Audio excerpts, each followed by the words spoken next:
Bueno, vamos a pasar directamente a la palabra. Se leía esta tarde en Mateo capítulo 24, el capítulo de la enseñanza escatológica o profética del Señor Jesús, capítulo que yo creo que deberíamos de leer, y lo digo en serio, como mínimo una vez a la semana. Una vez a la semana ustedes tienen que leer el capítulo 24 del Evangelio según San Mateo. Es muy parecido a Lucas 21, con algunos matices un poquito diferentes en un evangelio o en otro, pero Mateo 24 es un capítulo extraordinario. El jueves, Rosa, cuando estemos en el Monte de los Olivos, que vamos a estar en el Monte de los Olivos, esta porción la vamos a leer y te vas a dar cuenta que leerla allí y explicar allí lo que ustedes van a ver es completamente diferente a explicarlo aquí. Así que recuerda esto. Jesús sale del templo. El templo existía en su época. Hoy en día no hay templo. Hace 2000 años que se fue destruido el templo por las legiones del Imperio Romano. El sueño dorado de los judíos o de muchos de ellos es la restauración del templo. Pero en los tiempos de Jesús ese templo existía. Era el centro religioso de la época, era donde estaba la presencia del Señor, donde la gente iba a adorar, donde la gente iba a cantar al Señor, a llevar sus diezmos, sus ofrendas, a alabar al Señor. Y cuando salían del templo, hemos leído esta tarde que los discípulos, como buenos judíos, se sentían muy orgullosos de ese templo que Herodes lo había ampliado. Saben que era el segundo templo que se construyó en la época del retorno de Babilonia, cuando volvieron de Babilonia con Esdras, Nehemías, con Zorobabel, pero Herodes lo amplió y lo llenó de oro por todas partes, un templo increíble, un templo tremendo. Los romanos se quedaron sorprendidos cuando lo vieron, dijeron, los judíos son un poco tontos, construyen un templo tan grande y está vacío, no tiene ningún ídolo dentro. Es que Dios no es un muñeco que se pueda hacer de oro, de plata o de piedra, ¿verdad? Y cuando salían del templo, los discípulos le muestran al Señor las maravillas de ese templo, lo grande que era, lo enorme que era, lo hermoso que era, y el Señor les da un golpe bajo. El Señor le dice, observarlo bien, mírenlo bien, porque en menos de una generación no quedará piedra sobre piedra de este templo. Efectivamente, 37 años después de lanzar esta palabra profética, 37 años después, el templo quedó totalmente destruido hasta este momento. Desde el año 70 después de Cristo hasta este momento, no hay templo en Jerusalén. Se cumplió literalmente la palabra.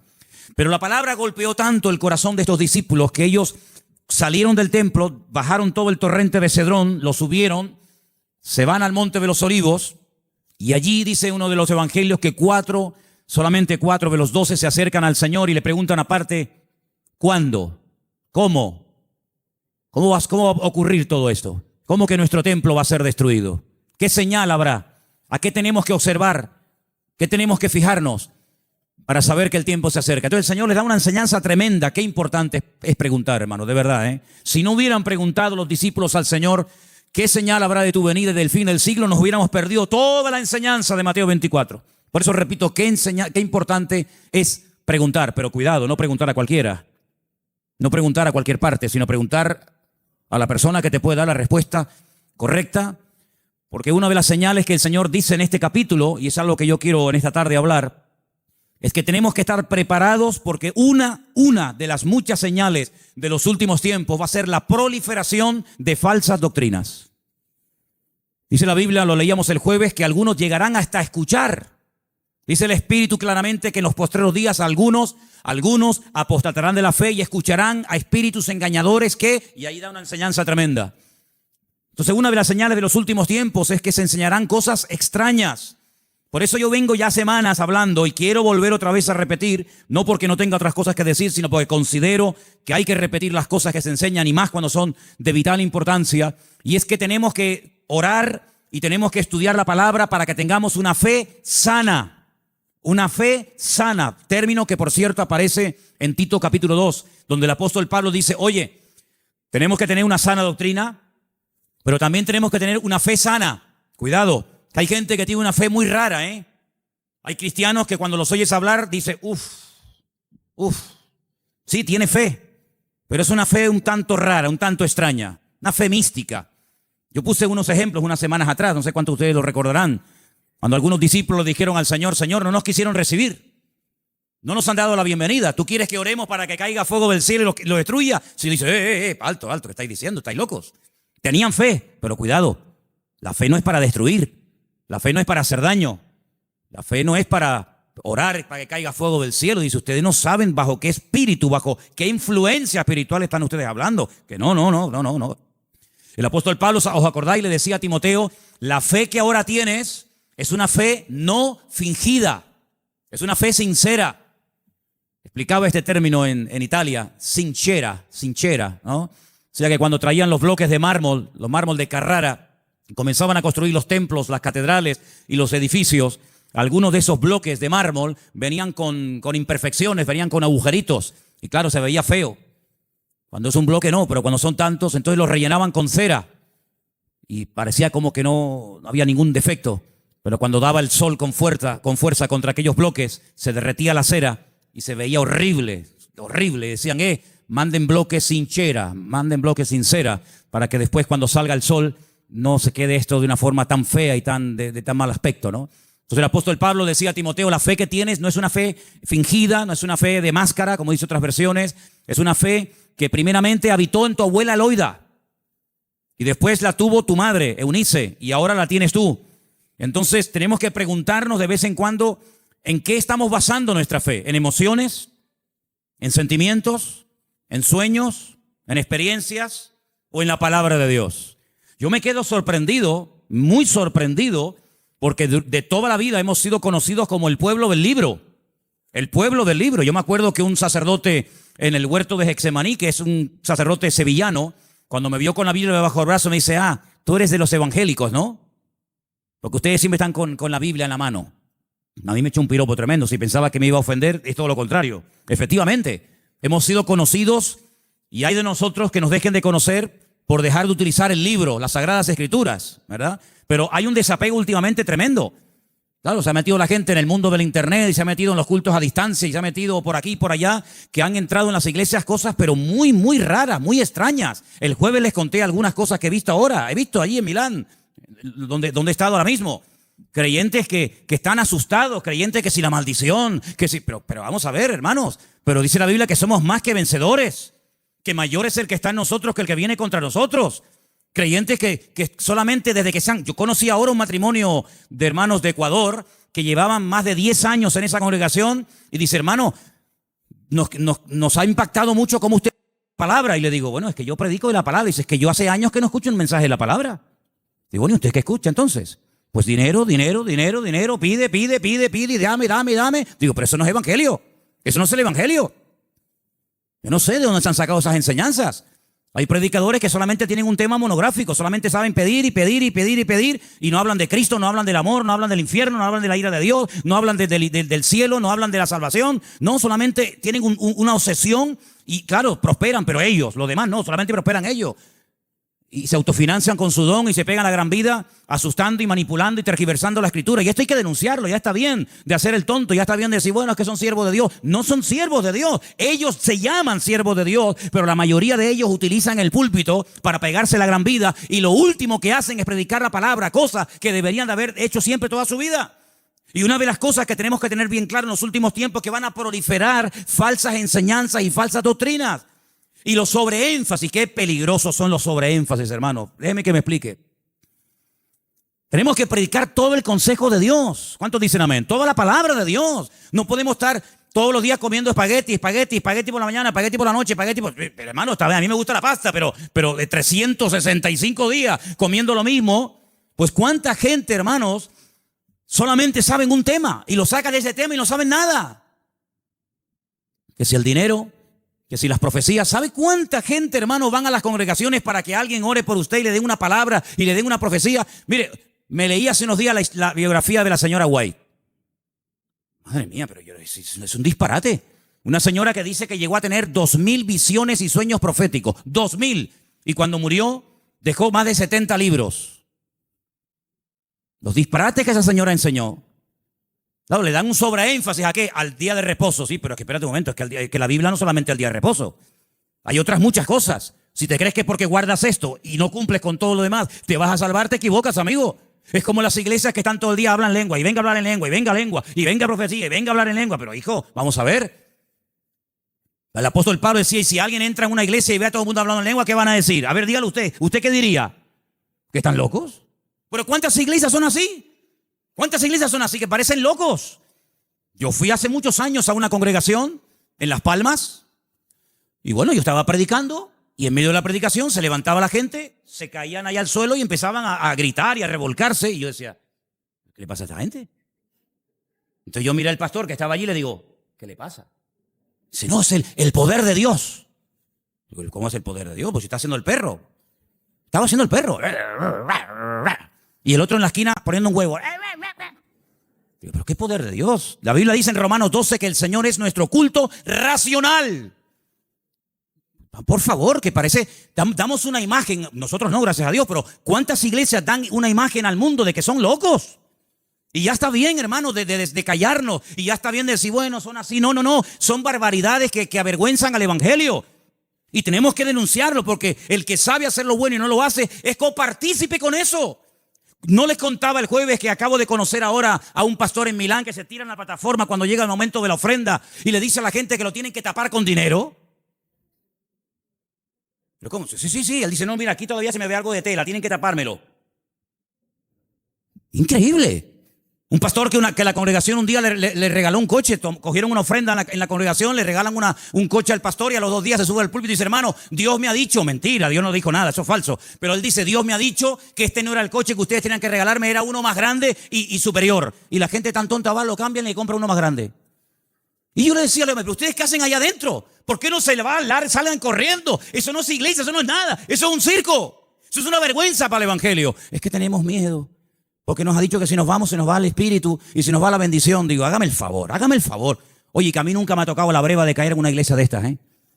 A mí nunca me ha tocado una breva de estas. Siempre, de verdad, a mí me toca una iglesia de estas y es que me voy al Antiguo Testamento con la espada y el arco. Increíble, hermanos.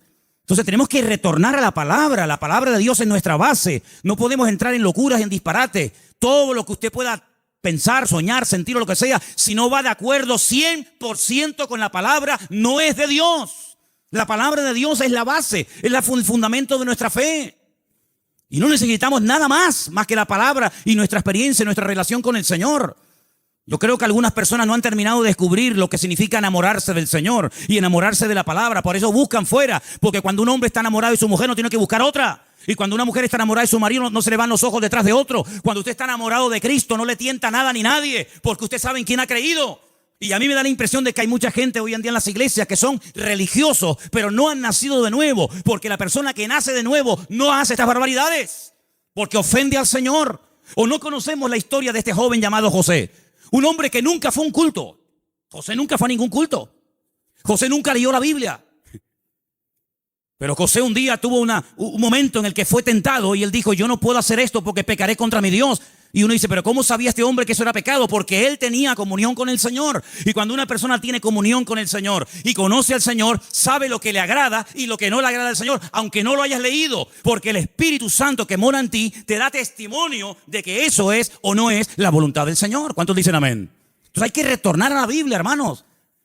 Claro, hay gente que se atiborra de libros y venga libros. Hermano, este es el libro que Dios nos ha dado. Escudriñar las Escrituras, dice la Biblia, porque ellas son las que dan testimonio de mí.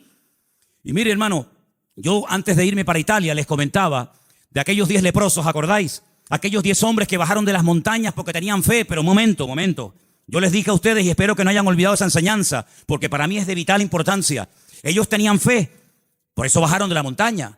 Ellos tenían fe, por eso clamaron al Señor. Pero el Señor no los sanó así instantáneamente, sino que el Señor les dijo, id y mostraos a los sacerdotes. Ellos no sintieron nada, ellos no vieron nada, ellos seguían estando leprosos, pero ellos en obediencia se ponen a caminar y mientras caminan, automáticamente se produjo el milagro. Por eso, ¿se acuerdan cuando yo les dije que fe más obediencia es igual a la bendición de Dios? Por eso hay gente que tiene fe, pero no crecen, no maduran, porque es una fe a veces extraña, envenenada, contaminada, porque han estado en tantos sitios que, permítame la expresión, tienen un potaje en la cabeza. Pero cuando usted conoce al Señor y a su palabra y usted tiene una fe sana, bien encaminada en las cosas del Señor, usted sabe que la fe, si no tiene obras y la fe si no obedece al Señor, no sirve de nada. ¿Cómo usted va a pretender con la fe que tiene viviendo en desorden, sin poner en práctica los mandamientos del Señor? Que Dios le bendiga. Primeramente tendrá que ponerse en orden para que el Señor pueda hacer maravillas en su vida. ¿Y cuántos creyentes en las iglesias son una cosa aquí y fuera son otra? Sí, tienen fe, pero el testimonio que dan es pésimo. Bendito sea la palabra cuando el Señor dice a través de la boca de Pablo, no me avergüenzo del evangelio, porque es poder de Dios. Espero que el evangelio no tenga que arrepentirse y no tenga que avergonzarse de la conducta que está llevando fuera. Porque aquí todos somos muy buenos, aquí todos levantamos las manos, o el que quiera, y aquí todos somos muy santos. Pero, ¿y por fuera?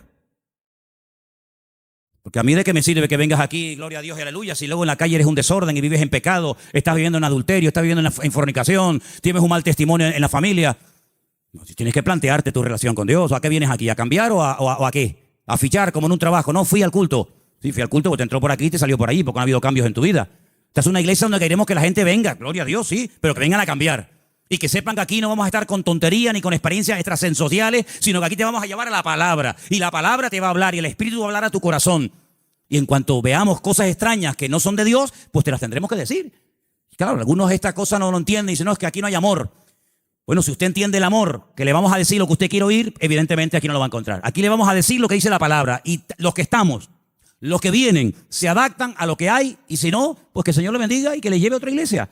Pero aquí no vamos a ceder ni un milímetro por agradar los oídos, por tener mucha gente, porque si tener mucha gente significa bajar el listón de la santidad de Dios, amigo, hasta ahí hemos llegado. La palabra dice que sin santidad nadie verá al Señor. Me da igual si es fulanito de tal, don fulano de tal. Sin santidad nadie verá al Señor. Es que yo canto, que me da igual. El diablo canta mejor que nosotros. Sin santidad nadie verá al Señor. ¿Qué es santidad? Vivir como Dios manda. Es que yo no quiero vivir como Dios manda. Pues a ver lo que haces. A ver lo que haces. Porque tarde o temprano te vas a sentir confrontado con la palabra. Claro, la carne siempre te va a decir que no pasa nada. ¿No se lo dijo Satanás a Eva? ¿Qué le dijo Satanás a Eva? ¿Por qué no comes? Y dice, porque Dios me ha dicho que si como muero. ¿Y qué le dijo Satanás? No, eso no es así. Tú no vas a morir. Come para que veas. Y le creyó al diablo. ¿Y cuántas veces creemos que Dios está equivocado, que es injusto con nosotros, cuando la palabra del Señor nos dice que en los últimos tiempos el enemigo va a ser tan sutil que muchas veces le va a permitir a la gente tener esa falsa seguridad de creer que estoy en desorden y en pecado, pero Dios me va a bendecir igual? No, mi amigo. Las consecuencias, tarde o temprano, de una vida en desorden son terribles, porque la paga del pecado ha sido y es y será siempre la muerte. ¿Cuántos dicen amén? Hay tres cosas que tenemos que tener claro a estas alturas. Primero, ¿a qué nos ha llamado el Señor? ¿A qué nos ha llamado el Señor? ¿Tú sabes la tranquilidad que tú tienes en tu corazón cuando tú sabes a lo que te ha llamado y a lo que no te ha llamado el Señor? No tienes que estar imitando a nadie. No tienes que viajar por el mundo entero buscando el sistema, el método en Colombia, en Venezuela, en Cuba, en Puerto Rico, en Toronto. Yo no tengo que ir a ninguna parte. Lo que dice la Biblia, entra en tu aposento y tu Padre que te ve en lo secreto te recompensará en público. Claro, es más fácil coger un avión y irte a Corea a ver lo que hacen los coreanos. Es mucho más fácil coger un avión y pagarte el pasaje como Jonás, que prefería pagar el pasaje, ¿verdad? Y mantener la rebeldía que dar marcha atrás. Es mucho más fácil coger un avión y decir, a ver, una iglesia que esté creciendo mucho, a Nigeria, ahí nos vamos todos. Ahora a Pensacola, ahora a Toronto, ahora, hermanos, a donde tenemos que ir, dice el Señor, venid a mí los trabajados y cargados, que yo os haré descansar. ¿Cuántos dicen amén? Entonces, tener claro a lo que nos ha llamado el Señor y a lo que no nos ha llamado. No hay una iglesia 100% completa. Yo les digo, esta iglesia no es completa. Tenemos muchas carencias. No somos una iglesia fuerte en misiones. No tenemos misioneros ahora mismo en el mundo. Tenemos un montón de carencias. Pero creemos que hay un área en la que el Señor nos puede utilizar. Pero hermanos, hay congregaciones que pretenden hacerlo todo. Lo entienden todo, lo saben todo. Y la Biblia nos enseña que somos un cuerpo y que nos necesitamos los unos de los otros. Y capaz que lo que el Señor nos ha dado, tal vez no lo tenga el hermano de la esquina, pero el hermano de la esquina seguro que Dios le ha dotado con algo que nos hace falta a nosotros. Y así nos complementamos y trabajamos en el mismo sentir, en un cuerpo en el Señor. ¿Cuántos dicen amén? Nuestra identidad, ay hermano, la identidad. Esto es algo que trae de cabeza a miles de personas. Porque la gente tiene que tener una identidad. Y si no la encuentran en la casa, la va a encontrar en el fútbol. Y si no, en cualquier otro lado. ¿Nuestra identidad? ¿De dónde viene nuestra identidad? Nuestra identidad viene de Cristo. Nuestra identidad viene del Señor. Yo no tengo que ponerme ahora todo el cuerpo lleno de tatuajes para sentirme, digamos, querido y respetado por un cierto sector de la sociedad. No. ¿Sabes qué? Yo he sido aceptado por Cristo tal y como soy, con mis defectos, con mis virtudes y con mis debilidades. ¿Cuántos dicen amén?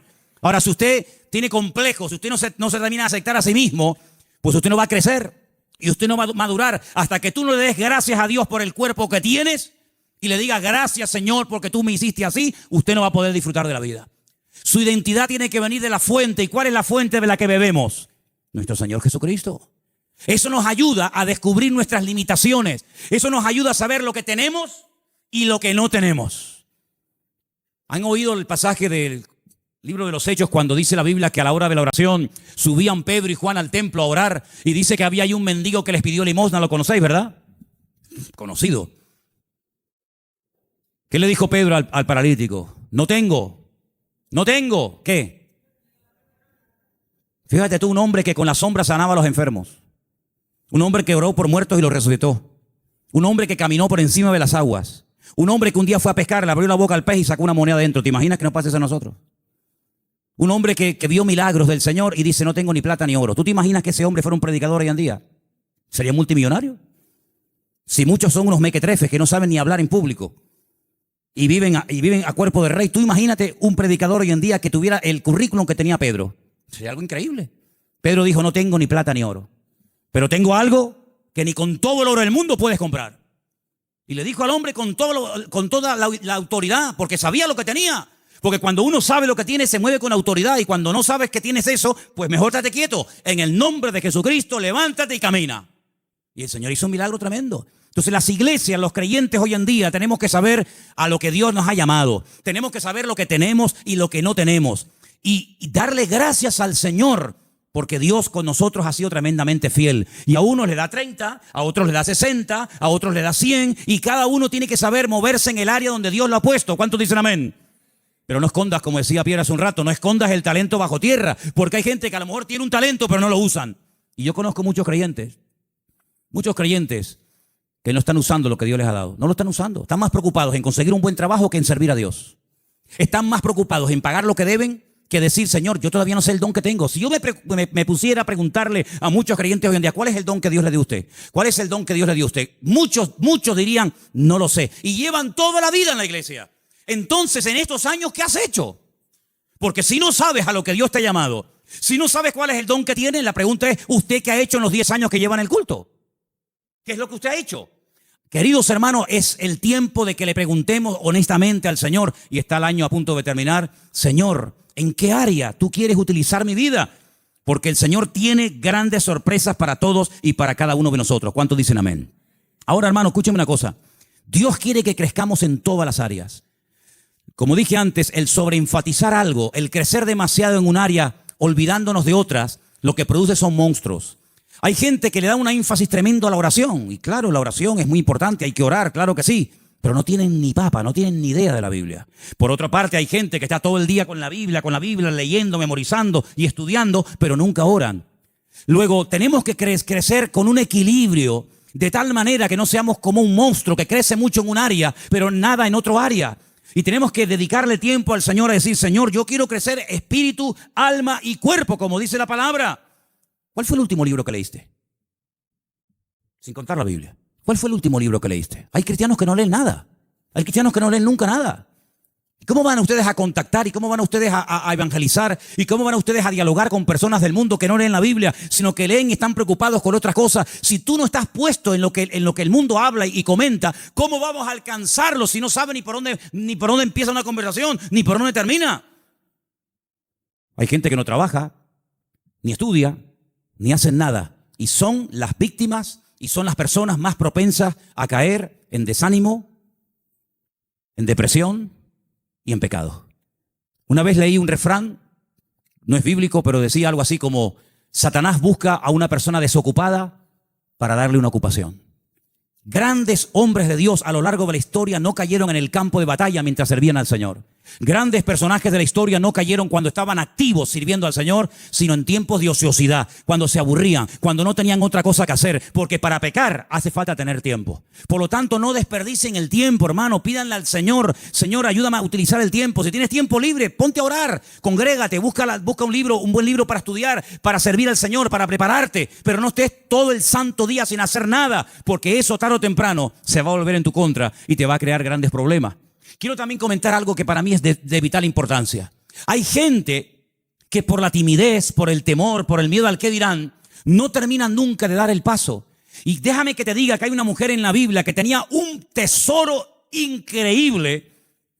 Lo quería consagrar, lo quería entregar al Señor, pero no fue de utilidad su tesoro, no fue de bendición lo que ella tenía hasta que rompió el vaso de alabastro y ungió con ese perfume al Señor y dice que toda la casa se llenó del olor del perfume. ¿Cuánto tiempo hace que no caes quebrantado en la presencia del Señor? Hay gente que tiene los ojos muy secos, hace tiempo que no lloran, que no se quebrantan en la presencia del Señor. Viven secos como palos, como aquel valle de huesos secos, que dice que eran muchos, pero estaban secos. Estaban secos, no había vida, no había espíritu en ellos. Y le dice el Señor a través del profeta Ezequiel, profetízale a los huesos. Háblales a los huesos. Dice que cuando entró el Espíritu de Dios en ellos, se convirtieron en un gran ejército. No seas un hueso seco en un culto. No seas un hueso seco, escucha que te escucha, escucha que te escucha, pero nunca compartes la bendición. Nunca abres tu corazón a otras personas que están igual o peor que tú en un momento determinado. Pídele al Señor antes de que finalice el año, que está ya como quien dice a la vuelta de la esquina, poder ganar almas a los pies de Cristo. ¿Cuál fue la última persona que ganaste para Cristo? Yo estoy seguro, no lo voy a preguntar, porque no quiero que te sientas mal. Bueno, sí quiero que te sientas mal. Sí. No, que si no sería falso. Sí quiero que te sientas mal. ¿Cuántas almas has ganado para el Señor en este año? ¿10? ¿5? ¿1? No has ganado a nadie este año. Si yo no gano ni un alma para Cristo en un año, yo me muero. Le diría al Señor, Señor, llévame contigo. Ya mi ministerio se secó. Ya se secó. ¿Sabes lo que pasar 365 días? Viajar, comprar, ir de vacaciones, disfrutar de la vida, de lo que tienes, trabajar, estudiar y no ganar ni un alma para Cristo. Eso se llama esterilidad, amigo. ¿Y cuántos creyentes son estériles? ¿Cuántos creyentes son estériles? No han tenido el privilegio de llevar ni a uno en 365 días a los pies de Cristo. ¿Cuántas Biblias has repartido este año? ¿50? ¿25? ¿10? ¿Ninguna? ¿Cuántos folletos has repartido este año para invitar a alguien a un culto? Hablarle del Señor. Esa es nuestra realidad. Esa es la realidad del pueblo de Dios. Por eso cuando me dicen, hermano, ¿por qué hoy en día no hay tantos milagros como hace 2000 años? Que es normal. Porque el nivel de consagración y de compromiso del creyente del siglo XXI no tiene nada que ver con el creyente de los primeros siglos de la era cristiana. Aquella gente vivía para y por Cristo. Estaban obsesionados con el Señor. Hoy en día es muy, muy, muy difícil encontrar a uno en una iglesia que tenga las ideas claras, que dedique tiempo a la semana, 1 hora a la semana, un par de horas a la semana, para decir, ahora no voy a trabajar, no voy a ni móviles, ni internet, ni nada, sino voy a salir a la calle a ver si el Señor me pone a alguien en el camino, voy a evangelizar a un chico en el parque, a una señora que esté por ahí caminando. Es muy difícil encontrar a jóvenes, incluso hoy en día, obsesionados por Cristo. Yo le decía hace poco a un pastor, en mi época, cuando yo me convertí al Señor, todos los jóvenes en mi iglesia solamente queríamos una cosa, ir a la escuela bíblica, prepararnos y servir al Señor. Esa era la obsesión. Llegamos a ser hasta criticados.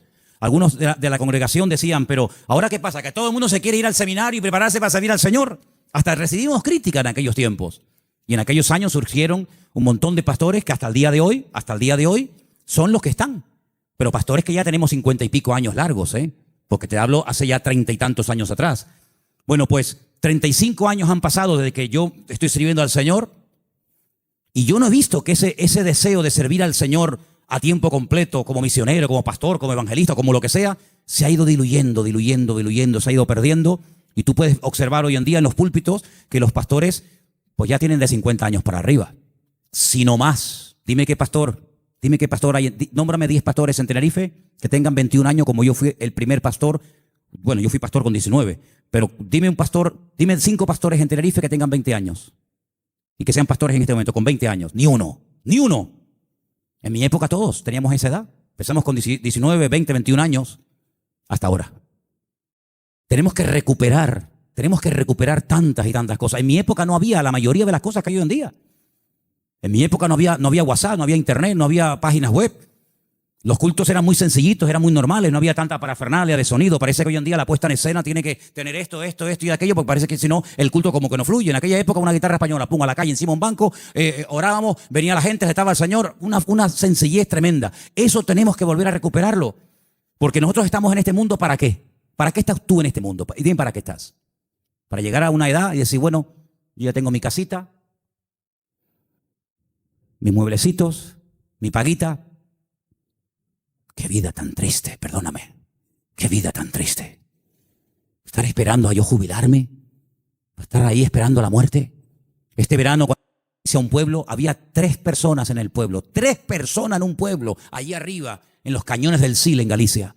Cuando llegué, hablé con esos 3 viejitos y les digo, ¿qué tal? ¿Cómo están? Los 3 al momento me dijeron, aquí estamos esperando la muerte.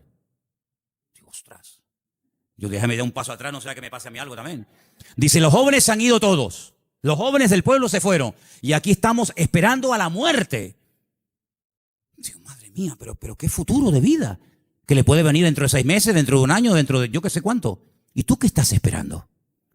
Si tú pudieras hoy tocar un botón y apretando ese botón consiguieras lo que tú tanto quieres tener en la vida, ¿qué sería lo que tú más anhelas tener? ¿Pasa ese botón por agradar y honrar al Señor? Yo quiero que en esta noche nos hagamos estas preguntas, hermanos. ¿Qué estamos haciendo con nuestras vidas? ¿Qué estamos haciendo con nuestras vidas? ¿Sabes? Hace unos días pensaba lo mismo que llevo años pensando. Se nos ha ido otra vez el año. Hoy es 20, ¿no? 20 de noviembre. Pero sí que parece que el otro día estábamos en el retiro con el pastor Antonio en el Puerto de la Cruz. Y yo me acuerdo que el otro día tuvimos el retiro donde hablábamos de Amalek. ¿Se acuerdan? ¿Cómo puedes pasar tanto tiempo? Y el campamento de jóvenes ya pasó. Y las vacaciones de verano se fueron. Otro invierno más. Y ahora, este mes, así, volando, llega diciembre y otro año más. Hermanos, algo tiene que cambiar en nuestras vidas. Te tienes que replantear tu tiempo, tu vida, tu juventud, tu matrimonio, tu familia de una forma diferente. Tú no puedes ser un parásito en una iglesia. Tú no puedes ser una persona ahí sentada 1 año, 2 años, 4 años, 5 años, 10 años, 30 años. Uy, se murió el hermano. Señor, toma, te lo mandamos. Otro para arriba. No, hermano. Sea una oveja productiva. Involúcrese en las cosas del Señor. Tenga ilusión por las cosas del Señor. Y yo creo que si nosotros verdaderamente buscamos al Señor de todo corazón, hay tantas cosas que podemos hacer todavía para el Señor. Yo, hermano, yo tengo más ganas de servir al Señor que nunca. Pero yo no quiero que esta iglesia sea un freno para mi vida. Yo no quiero que esta iglesia se convierta en un tapón para mí.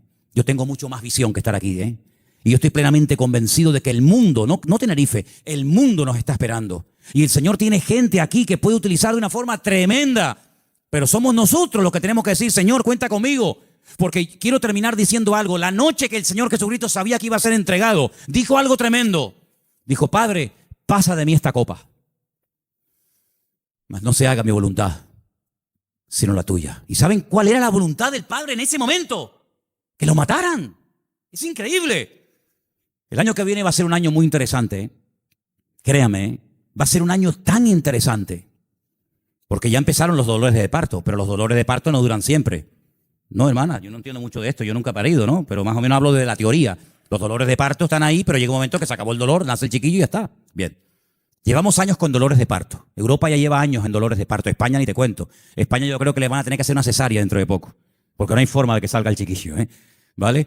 Estamos con dolores de parto hace mucho tiempo. El año que viene van a salir muchas cosas, van a parir muchas cosas que se han ahí retenido con dolor. Bien. Estoy recibiendo llamadas de Estados Unidos. Muy interesantes, por cierto. Para muchos, sobre todo para gente de Latinoamérica, más que para gente de Europa, Estados Unidos era el sueño dorado. Yo recibo cada día correos de gente que me dice, he mandado solicitud, he pedido visa a Estados Unidos, me la han denegado, entonces estoy tocando la puerta a ver si usted, no sé qué. No te puedes ni imaginar la cantidad de gente que me escribe cada día de montones de lugares que primero tocan a la puerta de tío Sam. Primero le llaman al tío Sam. Y cuando el tío Sam le dice, por aquí no entra, entonces llaman a Don Quijote de la Mancha y Sancho Panza, ¿no? Por ejemplo, por un ejemplo. Bien. ¿Cómo van a reaccionar todos aquellos creyentes que se fueron a Estados Unidos creyendo que era el paraíso terrenal?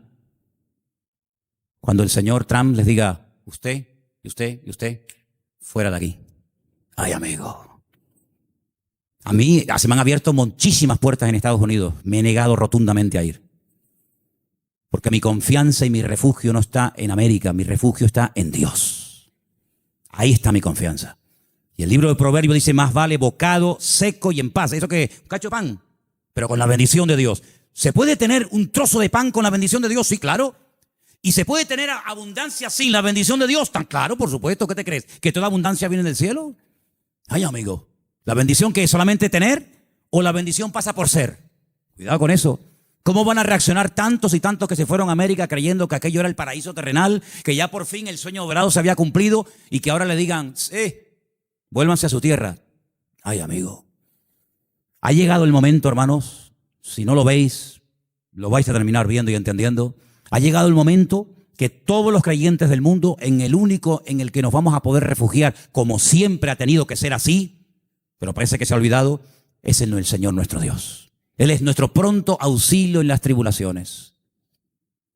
Me llaman hermanos de Estados Unidos, ya han empezado las pintadas en iglesias evangélicas de hispanos diciéndole, váyanse a su tierra. No te puedes ni imaginar cuántas. Claro, eso no sale en las televisiones. Incluso persiguiendo ya a algunos judíos. Fíjate tú, el país del mundo donde más judíos hay, más que en Israel, es en Estados Unidos. Y ya muchas sinagogas están vendiendo en Nueva York, en New Jersey, en muchos lugares, porque ya están metiéndose con los mismos judíos. Pero es que todo eso está profetizado, hermanos. Todo eso está escrito. Que cada uno tendrá que volver a su lugar de origen.